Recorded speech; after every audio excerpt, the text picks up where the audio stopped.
Driving tips tayo mga idol. Happy Thursday! Happy Thursday! Happy driving mga lady drivers natin dyan.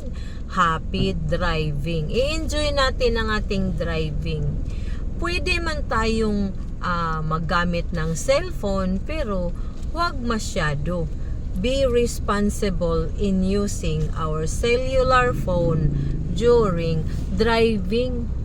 Lalong-lalo na ito, napakaliit ng kalsada kasi may road repair, hindi road widening. Kaya mag-ingat tayo sa ating pagmamaneho. Oo. Lalong-lalo na may mga road signs na road repair, kaya dahan-dahan lang, lalong-lalo na only two-way or minsan one way kasi salit-salitan man dahil sa road repair. Kaya iwasan magmamadali ng husto kasi lubak-lubak ang daan. Ingat-ingat tayo sa ating pag-drive at saka yung lalong-lalo na sa pag-o-overtake, huwag masyadong overtaken kung hindi naman sigurado. Mag-ingat-ingat tayo, kaya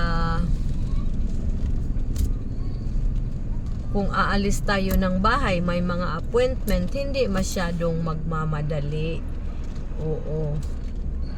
Alis tayo mas maaga para maiwasan ang pagmamadali ng sobra sa ating pag-drive. Yun lang mga idol, abangan ang iba pang mga driving tips sa tuwing Thursday. Mga idol, maraming salamat, sana nakatulong at mag-ingat tayo.